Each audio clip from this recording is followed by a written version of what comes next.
Ich habe hier den Luxus, hier der erste Prediger zu sein.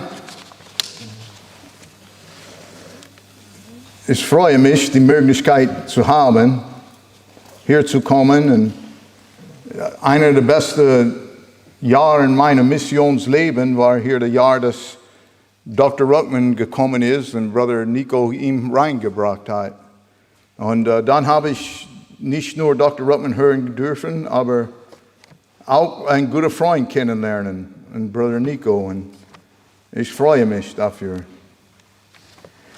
Ich habe einen Text, Lukas Kapitel 14.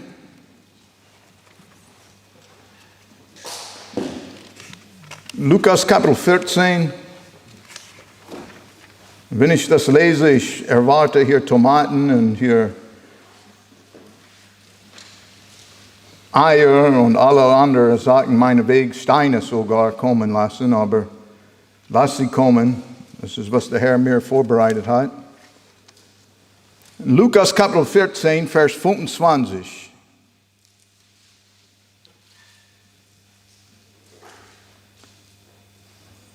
Wenn ihr Steuerstelle haben, bitte stehen wir alle auf in Ehrfurcht zu Gottes Wort, wenn sie stehen können.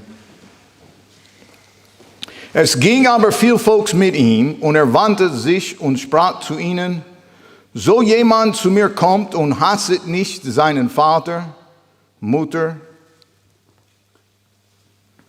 Weib, Kinder, Brüder, Schwestern, auch dazu sein eigen Leben, der kann nicht mein Jünger sein. Und wer nicht sein Kreuz trägt und mir nachfolgt, der kann nicht mein Jünger sein. Lass uns beten. Vater, wir sind dankbar jetzt heute für die Gelegenheit, nochmal vor Leute zu stehen, dein Wort aufzumachen und predigen. Und Vater, wir bitten, dass dein Wort hier Vorrang haben wird. Und Vater, dass wir nicht falsches Lehre hören, sondern Vater, dass wir dein Wort hier einen Vorrang predigen und lassen dein Wort sprechen, was es sagen möchte. Und wir werden dich dafür lobpreisen und danken. In Jesu Namen. Amen. Ich habe ein Auto, das meine Frau ist momentan in den USA. Wir haben 2 Töchter, wir haben eigentlich 4 Töchter, aber 2 Töchter waren schwanger. Der Jüngste hat gerade hier, er hat sein Baby geboren in Juni oder Juli. Kurz vor meiner Frau gekommen ist das Baby geboren. Und dann meine dritte Tochter, Veronika, die erwartet einer hier im September. Aber wir sind fröhlich heiratet, wir haben eine gute Ehe und wir sind einverstanden, dass meine Frau dort geht, die Kinder zu helfen mit der Geburt ihres Kindes. Das ist einverstanden. Aber als wir 30 Jahre hinter uns gehabt haben, das war ein paar Jahre her, ich habe sie versprochen, was sie haben wollte. Weil sie hat 30 Jahre mit mir geleistet. Und das lohnt sich etwas. Ne? Und so, sie hat erwünscht hier ein perlweiß Auto. Perl ist hier das 30. Jahr. Es gibt hier Silberhochzeit. Das, glaube ich, ist 20 Jahre. Perl ist hier 30. Jahr, 40 Jahre. Ich weiß nicht, was das ist. Emerald, ich weiß nicht, aber 50 Jahre ist Gold. Und so, ich hoffe, dass der Herr wieder kommt, bevor Gold kommt. Allerdings, wir kaufen dieses Peugeot nicht wegen des Herrn Werk oder irgendwas anderes, nur für seine Farbe. Es war perlweiß. Wir haben das ausgesucht. Ein perlweißes Auto, schwer zu bekommen. Aber wir haben es gefunden, wir haben es gekauft, nicht für das Auto, sondern für seine Farbe. Und es ist mehrmals hier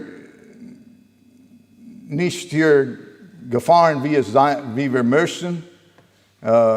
Ich schiebe die Schuld an Franzosen. Ich sagte hier, ich hätte nie ein französisches Auto kaufen sollen. Allerdings, ja, was weiß ich, ich kann kein texanisches Auto kaufen. Aber es ist stehen geblieben und vor kurzem ist es stehen geblieben, circa 1 Monat lang. Wir haben einen Baum und ich habe keine Eile, das zu reparieren. Meine Frau war in den USA, ist in den USA noch. Und so ich sagte, ja, es eilt sich nicht. Aber dieser Baum hat hier gegossen. Es hat gegossen hier etwas, ich weiß nicht, was es ist von diesem Baum, aber es hat gegossen und nach hier ein paar Wochen, ich sagte, ich habe mein 30. Geschenk zu meiner Frau versäumt, wenn sie das sieht. Es wird kein zweites 30. Jahr. Und die weiße Farbe war sehr dreckig.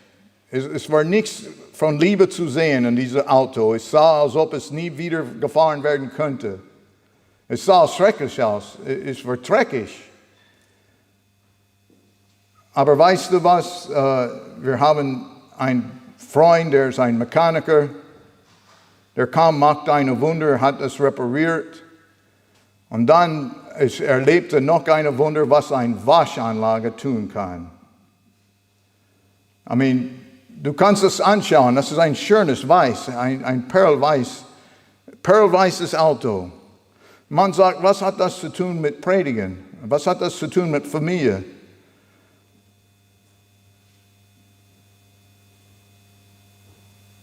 Die Familie braucht gewaschen zu werden. Weißt du, was eine Waschanlage zu dieses Auto tun konnte? Ist nicht zu vergleichen mit was unser Herrn Jesus Christi Blut tun kann. In Offenbarung Kapitel 1, Vers 5, es sagt, und von Jesus der treue Zeuge und Erstgeborene von den Toten und ein Fürst der Könige auf Erden, der uns geliebt hat und gewaschen von den Sünden mit seinem Blut. Einige Leute probieren zu sagen, sein Blut sei nicht besonders. Sein Blut ist das teuerste, das er je gegeben hat. Und sein Blut ist hier eine Waschung, es gibt uns hier eine Reinigung, das nie anderen geben kann. Epheser Kapitel 2, Vers 13 sagt, nun aber, die ihr in Christo Jesus seid und Weiland ferne gewesen seid, nun nahe geworden durch das Blut Jesu Christo. Hey, weißt du, was wir haben?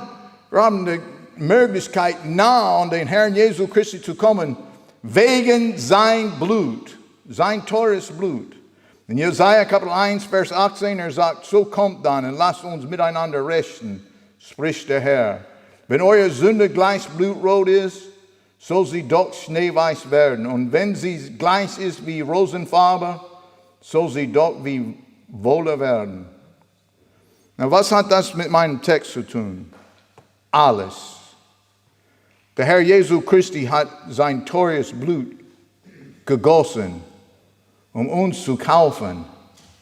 In 1. Korinther Kapitel 6, Vers 20 sagt, denn ihr seid teuer erkauft. Darum so preiset Gott an eurem Leibe und in eurem Geiste, welche sind Gottes. In 1. Korinther Kapitel 7, Vers 23 sagt, ihr seid teuer erkauft. Werdet nicht der Menschen Knechte. Gott sei Dank, dass wir brauchen hier nicht Menschen hier gefallen. Und behalte diese Gedanke in Vers 23, Kapitel 7, 1. Korinther, ihr seid teuer erkauft, werdet nicht der Menschen Knechte, weil das wird am Ende sehr wichtig. Am Ende ist doch gar nicht schwer, ein seliger Mensch zu sein. Man gibt sich ganz dem Herrn her und hängt an ihm allein. Weißt du, diesen Text, was wir gerade gelesen haben in Lukas Kapitel 14, es hat nicht um das Heil der Seligkeit der Mensch, sondern um die Nachfolge. Wenn man das liest, man merkt schon, dass er spricht hier, wer meine Jünger sein möchte, nicht mein Kind, mein Jünger. Es spricht nicht von der Wiedergeburt, es spricht nicht von Gottes Familie, es spricht von hier der Nachfolge in Jesu Christi, die Jüngerschaft. Und Römer Kapitel 4, Vers 4 sagt, dem aber, der mit Werken umgeht, wird der Lohn nicht aus Gnade zugerechnet, sondern aus Pflicht. Dem aber, der nicht mit Werken umgeht, glaubt aber an den, der die Gottlosen gerecht macht, dem wird sein Glaube gerechnet zur Gerechtigkeit. So, wenn du gemeint hast, du hast wirklich einen Grund gefunden, um deine Heilseligkeit hier zu haben, deine Frau zu hassen oder deine Kinder zu hassen oder deine Familie zu hassen, das ist falsch gedacht. Das ist nicht der Zweck hier, dieser Text.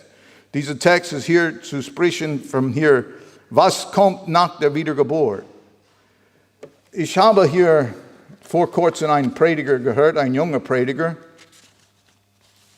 Und er sagt etwas, das ich nicht verstehen könnte.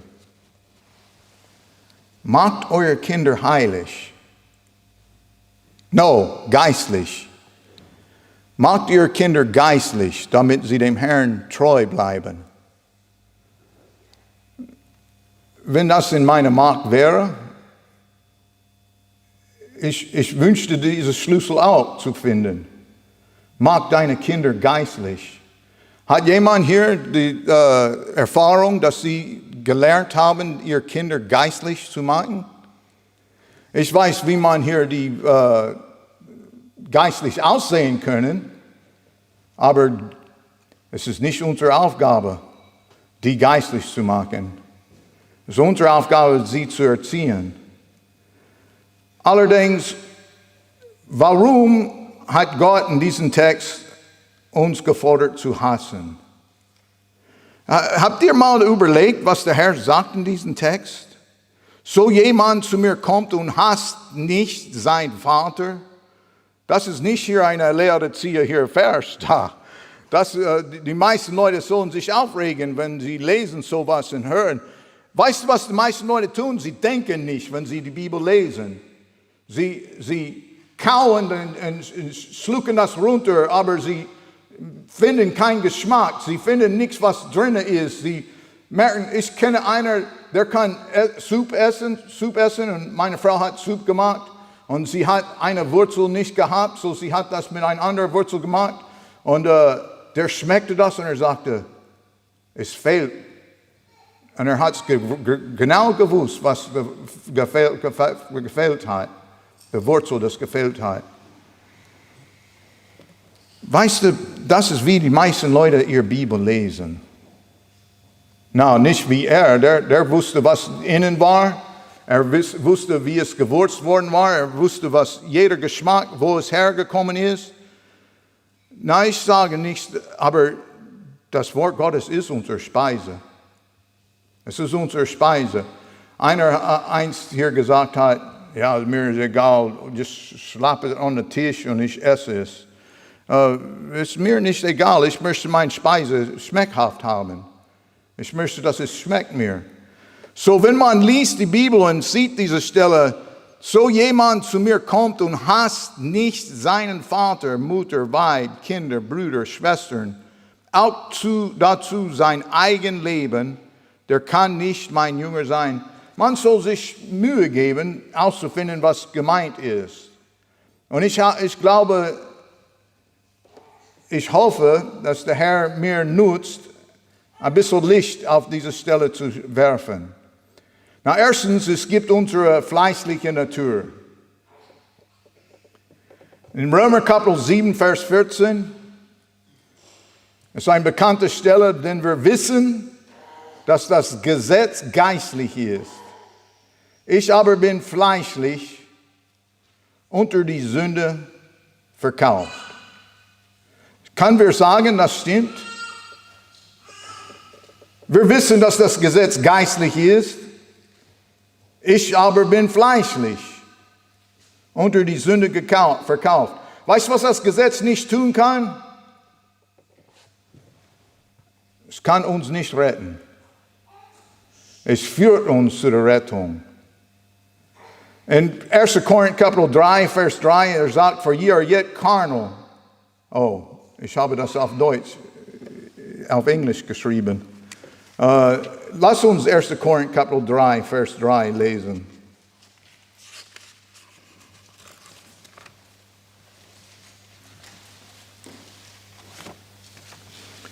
1. Korinther, Kapitel 3, Vers 3.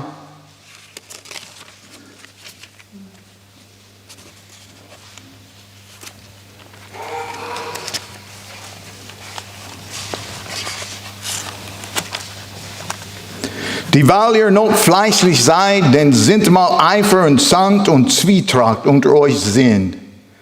Seid ihr denn nicht fleischlich und wandelt nach menschlicher Weise? Ich sage euch, was ich gelernt habe. Liebe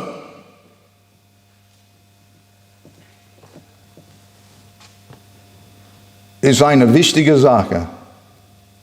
Falsche Liebe ist eine stärker Feind Gottes. In Jakobus Kapitel 4, Vers 4, der Herr sagt uns alle, man sagt, der Herr sagt das nicht, Jakobus sagt das. Nee, der Herr sagt das. Wenn wir eine Bibel hätten, dass die Wörter Jesu Christi hier auf Rot geschrieben wäre, dieses hier wird auf Rot geschrieben. Ihr Ehebrecher und Ehebrecherin, wisst ihr nicht, dass der Welt Freundschaft Gottes Feindschaft ist? Wer der Welt Freund sein will, der wird Gottes Feind sein. Nun, in Römer Kapitel 7, lässt uns wissen, dass das, was gut sei, ziemlich schlecht aussehen kann. Nun, schauen wir jetzt 1. Mose Kapitel 2. 1. Mose Kapitel 2. Könnt ihr mein Deutsch verstehen? Normalerweise die Leute meinen, dass ich nicht verstehbar bin, weil ich keinen Akzent habe. Aber ich freue mich, dass ihr das verstehen können. 1. Mose Kapitel 3, Kapitel 2.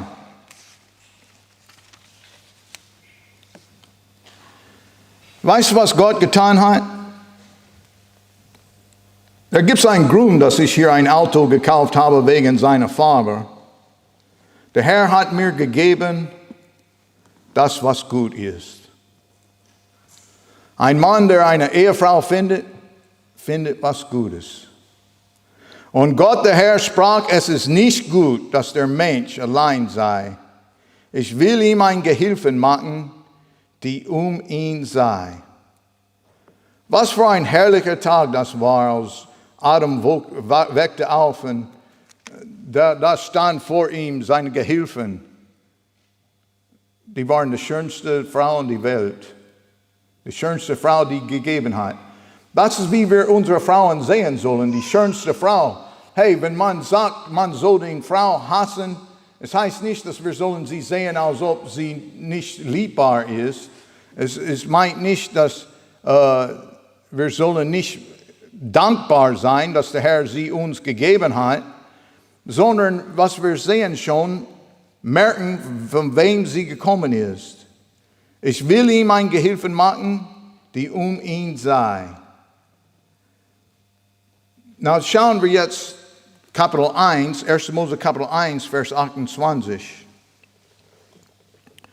Und Gott segnete sie und sprach zu ihnen, seid fruchtbar und mehret euch und füllet die Erde und macht sie euch untertan und herrschet über Fische im Meer und über Vögel unter dem Himmel und über alles Tier, das auf Erden kreucht.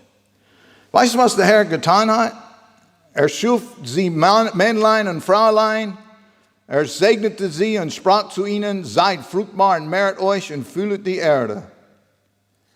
Das ist, was die Welt möchte, ist Gottes Segen. Hey, der erste Ausdruck, das ich gelernt habe auf Deutsch war, an Gottes Segen ist alles gelegen. Und hey, weißt du, wenn du eine Ehefrau hast, die gesegnet ist mit Gott, du hast etwas zu danken, der Herr, vor. Aber weißt du, was das Problem sei? Menschen heutzutage, besonders in den letzten Tagen, sie fangen an zu beten, die Gabe mehr als der Geber. anbeten. Und deswegen muss man aufpassen mit diesem Text. Aber in 1. Mose Kapitel 3, wir sehen, was Gott gut gemacht hat, was Gott gesegnet hat, ist geändert worden. Die listige Schlange hat die Frau verführt. In 1. Mose Kapitel 3, Vers 4 bis 6, da sprach die Schlange zum Weibe, ihr werdet mitnichten des Todes sterben, sondern Gott weiß, dass welches Tages ihr davon esset, so werdet euren Augen aufgetan und werdet sein wie Gott und wissen, was gut und böse ist.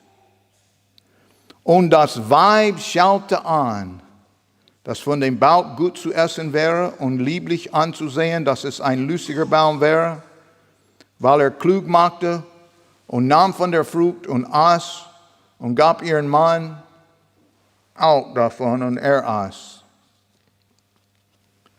Ihr Frauen sollen merken schon etwas.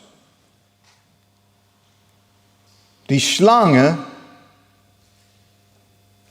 hat euch verführt. Die listige Schlange hat die Frau verführt.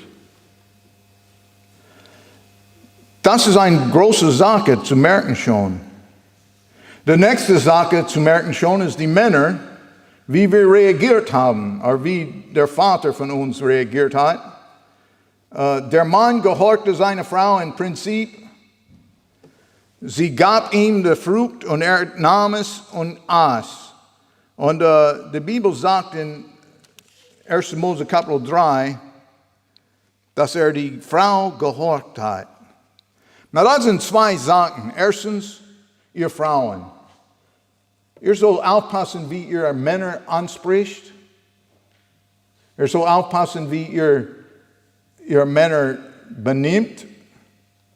Wer möchte ein Mann, der befohlen werden kann, von einer Frau, die verführt werden kann? Und die Männer müssen merken schon, dass sie nicht gehorchen. Warum hat Adam hier sie gehorchen? Weil, weißt du, was er hat gesehen?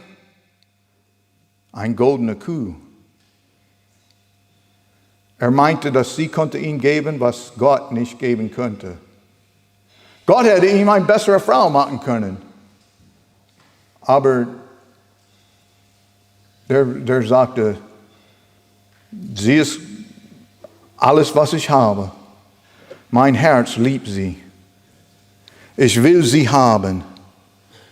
Und so er nahm und gehorchte der Frau. Und seitdem müssen wir schwitzen, auch wenn wir predigen, müssen wir schwitzen. Seitdem müssen wir hier Dornen und Disteln. Und die Frauen sollen untertänig sein, ihr Männer. Das ist die Strafe und das ist, wie es Gott gesagt worden ist. Nun, 1. Timotheus, Kapitel 2, Vers 14 sagt, Adam war nicht verführt. Er wusste, was er tut. Er gab sich für seine Frau. Er gab sich für das, was er liebte. Er gab sein Alles, sein Leben für das, was er liebte.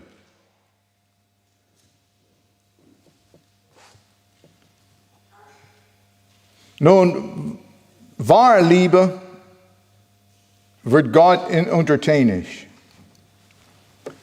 Gott sagt uns, dass wir sollen unsere Frauen lieben. Schauen wir jetzt Epheser Kapitel 5, Vers 15. Na, die Frauen, die merken dieser Vers, das ist ein Lieblingsvers. Ich vergesse nicht bei meinem Bibelschulabschluss, ein Mann, der hat eine Frau und die stand auf und die Frauen, die mitgemacht haben während der Schulung, sie dürften auch hier etwas sagen. Und sie stand auf und sie sagte dieser Vers. Ihr Männer, Vers 25, Epheser Kapitel 5, Vers 25. Liebet eure Weiber, gleich wie Christus auch geliebt hat, die Gemeinde und hat sich selbst für sie gegeben, auf dass er sie heiligte und hat sie gereinigt durch das Wasserbad im Wort. Das war ihr Vers. Ihr Männer, liebt eure Weiber. Das sollen wir auch tun, Männer. Wir sollen die Frau lieben, aber hier der ganze Vers, nicht gleich wie Adam seine Frau geliebt hat, sondern gleich wie Christus. Kannst du dich sehen, Jesu Christi, wir haben eine Gemeinde und er kommt in die Gemeinde, klopft an die Tür, sagt, lass mich rein, und man macht die Tür an und er beugt sich und fängt an, die Gemeinde zu anbeten. Du bist solch eine liebe Frau. Die ist eine liebe Frau, weil Gott sie so gemacht hat. Und das ist hier der Schlüssel zu dem Text. Ihr Männer liebet eure Weiber, gleich wie Christus auch geliebt hat die Gemeinde und hat sich selbst für sie gegeben, auf dass er sie heiligte und hat sie gereinigt durch das Wasserbad im Wort, auf dass er sie sich selbst darstellte als eine Gemeinde, die herrlich sei. Weißt du, was ein Mann tun soll? Seine Frau lieben in dem Herrn. Ein Mann soll seine Frau lieben in dem Herrn, damit der Dienst geheiligt wird. Also sollen auch die Männer ihr Weiber lieben als ihr eigenen Leiber. Wer sein Weib liebt, der liebt sich selbst. Jesu Christi gab sich selbst für sie. Und wir geben uns selbst zu unseren Frauen, weil wir lieben sie, aber wir geben uns selbst zu denen im Dienst zu Gott. Im Dienst zu Gott. Das heißt, die kommen mit uns im Dienst des Herrn. Das ist, wie wir lieben die Frauen. In Judas es sagt, ihr aber, meine Lieben, erbaut euch auf euren allerheiligsten Glauben durch den Heiligen Geist und betet und behaltet euch in der Liebe Gottes und wartet auf die Barmherzigkeit unseres Herrn Jesu Christi zum ewigen Leben und haltet diesen Unterschied, dass ihr euch etliche erbarmet, etliche aber mit Furcht selig machet und rücket sie aus dem Feuer und hasset den befleckten Rock des Fleisches.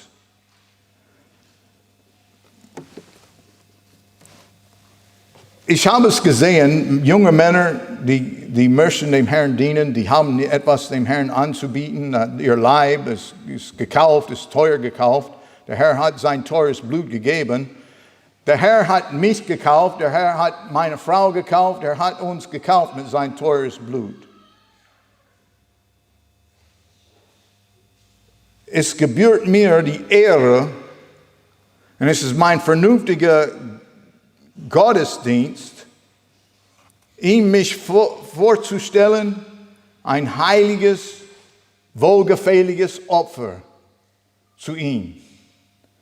Und das Beste, was wir tun können, unsere Frauen zu lieben, ist sie lieben in dem Herrn. Das heißt, dass wir bieten Gott uns selbst beide uns an. Wir unterstützen einander im Dienst des Herrn, nicht Dienst zu selber einander. Dieses Auto, das ich gekauft habe, das war hier nur ein Symbol, aber wir sind zusammengeblieben durch viele Stürme. Ich sage euch den Unterschied. Da war ein junger Mann, der war berufen, ein Missionar zu sein in Polen. Er ging 4 Jahre in den USA, wie die Leute machen. Sie gingen nach Polen und der machte circa 3-4 Jahre, holte sich Unterstützung, damit er leben konnte an einem fremden Feld und dass er konnte hier die polnische Völker gewinnen zum Herrn. Der hat das gemacht, hat Unterstützung, Gemeinden haben ihn unterstützt mit Gottes Geld. Er ging zu dem Feld, ihm, seine Frau und seine jungen Kinder. In der ersten Woche da, er merkte schon, er darf nicht seine Kinder heimschulen. Die mussten zur Schule gehen, zu der polnischen Schule. wo die Heiden gehen, die Heiden, die ihn probiert zu erreichen, die müssen ihn zuschicken zu dieser heidnischen Schule. Na hey, weißt du was, ich mag keine Liebe zu den heidnischen Schulen. Ich weiß, dass die verderben unsere Jugendlichen und machen hier Blödsinn und alles. Aber weißt du was? Der Herr kann das überwinden. Ich sage euch eine andere Geschichte. Als ich das angesehen habe, ich dachte an meinen Zufall. Mein Sohn Christian, der wurde hier in erster Klasse eingeschult. Der brachte seine Zuckertüte und wir haben Bilder geknipst und alles und er ging dort rein und ein paar Wochen später die Lehrerin sagte, er ist noch nicht so reif. Er muss ein bisschen hier sitzen. Und so die schickten ihn zurück zum Kindergarten. Wir mussten die Zuckertüte ins Ecke schieben. Dann im nächsten Schuljahr, der gab ihm neue hier Zuckertüte. Er brachte ihn vor die Schule. Er ging rein und nochmal, die haben ihm gesagt, wir müssen ihn testen. Da ist irgendwas mit ihm schief. Aber man kann ihn ansehen und merken schon, etwas mit ihm schief ist. So, er war der 4. Klasse. Ich sagte, nein, ich glaube, dass diese Lehrerin hat etwas gegen ihn, weil wir haben ein bisschen laute Stimme gesprochen, was wir dachten von ihrem Lebensstil, beide Schullehrern. So, wir haben ihn in die Schule gewechselt. Weißt du was, das hat ihm nicht geholfen. Der hat immer noch Probleme in der Schule. Er hat Rechtschreibprobleme. Und so, wir haben gemerkt, das wird nicht für ihn gehen in der deutschen Schule.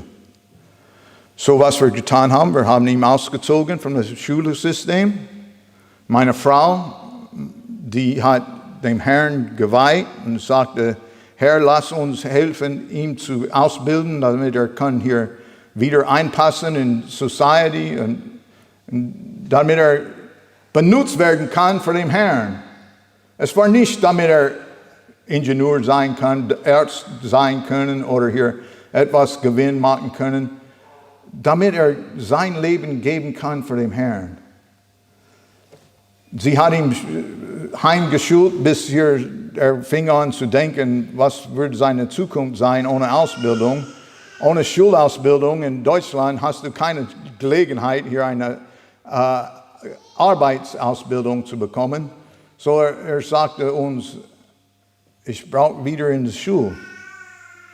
Wir sagten, der ist hier reif genug, der hat sich in der Zwischenzeit bekehrt.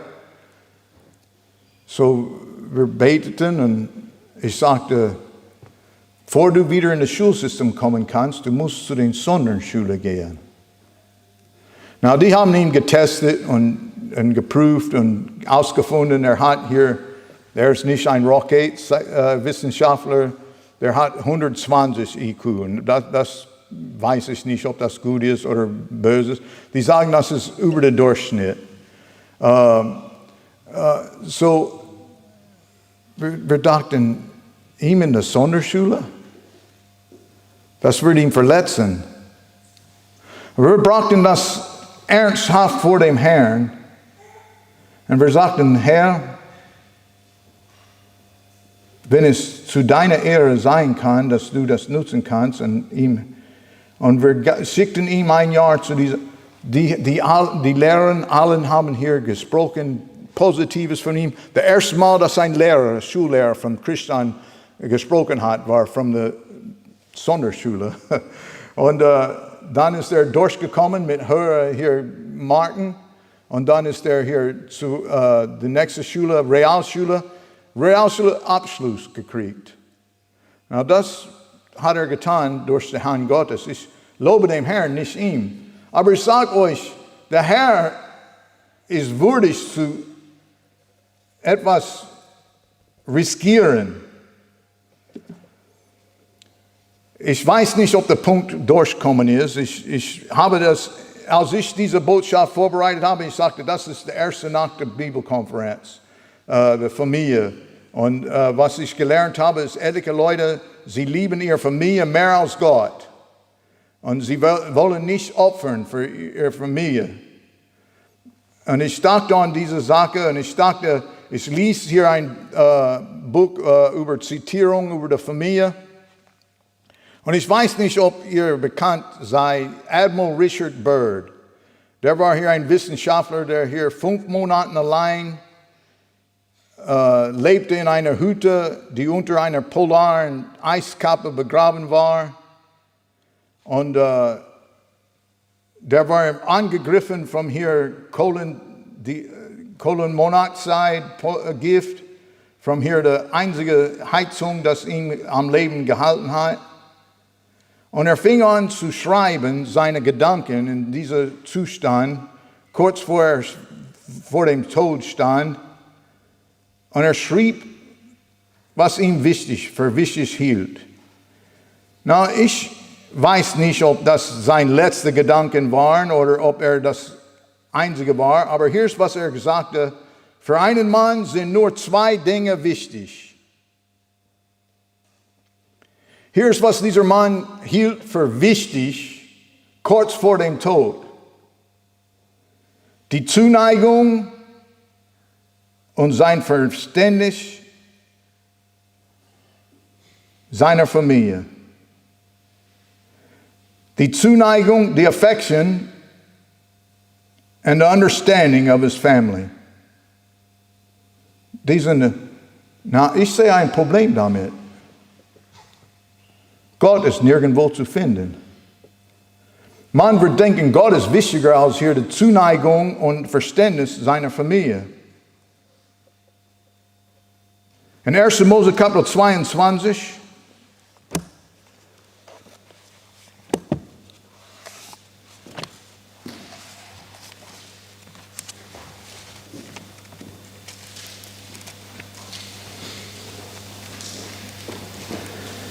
gibt es einen anderen Mann.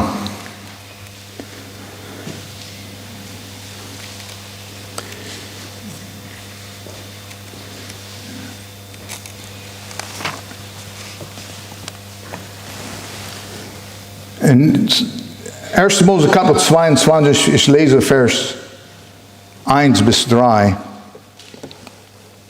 Nach diesen Geschichten versuchte Gott Abraham und sprach zu ihm: Abraham, und antwortete: Hier bin ich.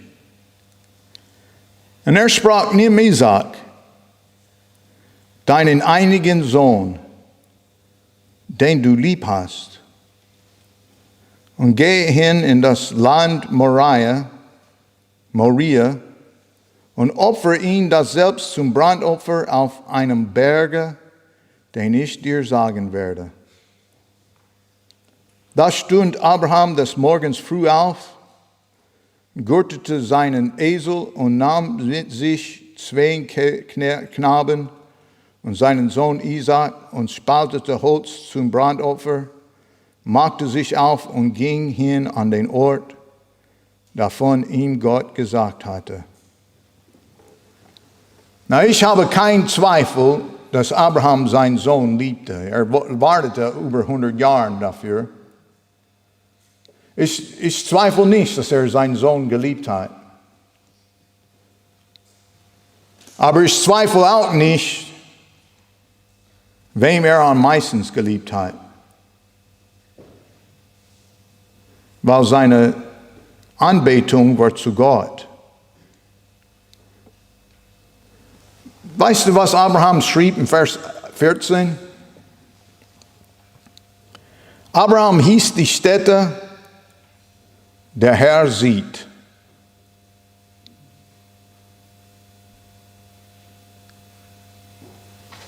Ich möchte, wenn der Herr meine Familie sieht, dass er sieht, dass ich liebe sie, weil sie mir helfen, ihn zu lieben. Das ist hier wichtig. Der Punkt sei, wenn wir stellen unsere Familie vor Gott, wir beten hier die Gabe mehr als die Geber an.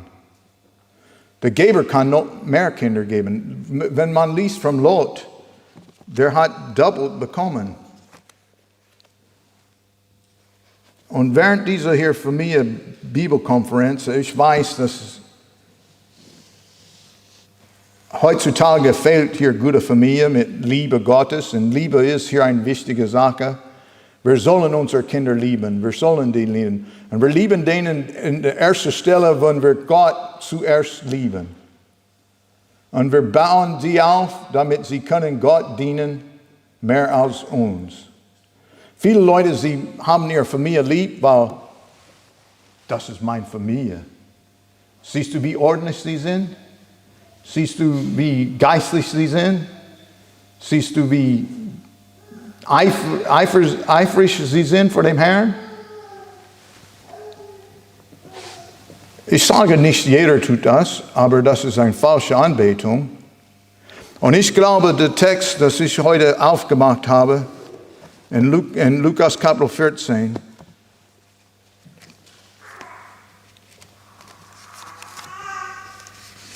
was der Herr sagt, so jemand zu mir kommt und hasset nicht seinen Vater, Mutter, Weib, Kinder, Brüder, Schwestern, auch dazu sein eigen Leben, der kann nicht mein Jünger sein.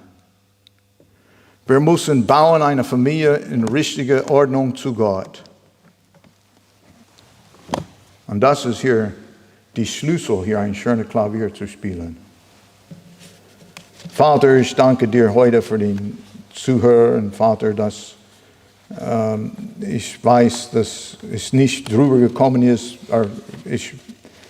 Ich fühle, als ob es nicht drüber gekommen ist, wie es mir drüber gekommen ist, als du mir das gegeben hast.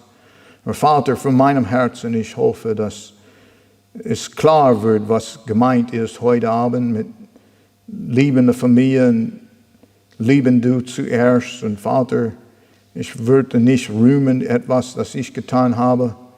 Ich möchte nur offenbaren, Vater, dass die Liebe, die du uns forderst, ist gebührt zu dir. Und Vater, dass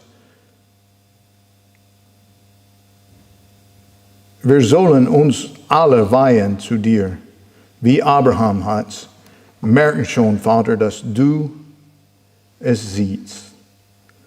Lass uns nicht Menschenknechte sein, Vater. Lass uns alles für dich tun. Wir werden dich dafür lobpreisen und danken. In Jesu Namen. Amen. Mach mal eine Pause.